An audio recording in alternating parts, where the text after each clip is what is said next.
Hello mga Marcy, magandang araw sa inyong lahat. Ngayong araw, tara at samahan nyo ako. Makikicharge nga kami ng battery kila Mira. Inutusan ko nga yung asawa ko na i-charge yung battery dahil walang karga. Sayang naman kasi yung ilang araw na paulan-ulan. Pwede naman siyang mangoryente, makakakuha siya ng igat at palaka. At saka ibebenta. Kung may mahuhuli lang din naman syempre. Nandito na nga kami sa bahay nila Mira. Si Mira pala ay kapitbahay namin dati sa Grand Royal. Doon sila nakatira sa dating kwarto na tinitirahan nila Bea ngayon. At heto nga, habang nagkukwentuhan, inalok na kami ng kape. Ako na nga ang nagtimpla kasi sa totoo lang kagigising lang nila. Hindi naman istorbo, pasensya na Mira, minsan lang naman to eh.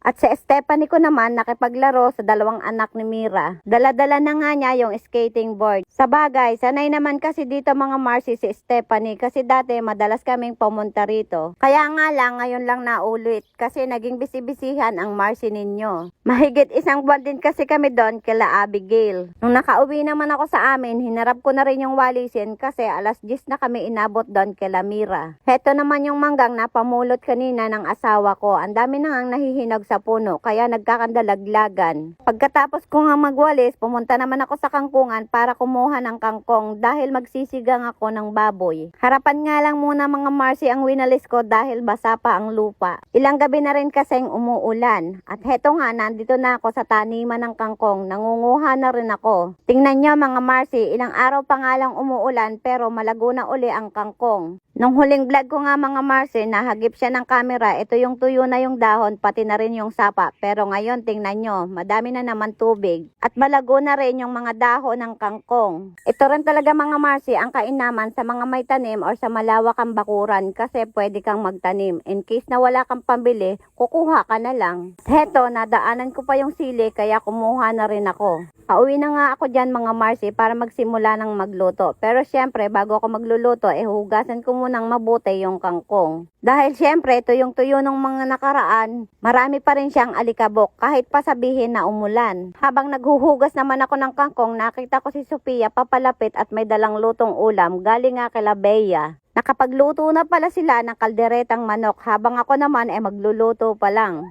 Heto nga ang aking lulutuin. Pansin nyo ba mga Marcy, mas marami ang taba kaysa laman. Dapat nga kasi piprito ko lang to. Ang kaso, sabi ng mga anak ko gusto nila may sabaw kaya isinigang ko na lang. Heto, minekos-mekos ko na siya. Hindi ko na nga pinatagal ang pagsasangkot siya dahil pinakuluan ko naman to kagabi. Hindi ko na rin siya naluto kagabi dahil lumakas ang ulan. Alam nyo naman mga Marcy, kahoy lang ang gamit natin. Pero siguro pagka talagang sunod-sunod na ang ulan ay kailangan na namin gumamit ng shilane. May shilane naman kami mga Marcy kaya lang wala pa siyang karga kasi nga sinasamantala namin yung init. At sayang din naman yung mga kahoy. Saka isa pa, no choice din kasi nga wala pa rin kaming pampakarga ng gasol. Yun talaga mga Marcy ang totoong dahilan. Huwag na tayo magpaligoy-ligoy. Wala talaga kaming pampakarga. Pero magagawa naman talaga namin ng paraan yun kung gugustuhin naming magpakarga. Kaya nga lang, dahil practical ako, pwede na pagtiyagaan kung anong meron. Ganun ako mga Marcy katipid pagdating sa mga bagay-bagay. Iniisip ko lang kasi ang mga susunod pang mga araw. Kasi hindi naman lagi na meron kami. Minsan nawawalan din kami ng sasaingin or ulam. At mas madalas pa nga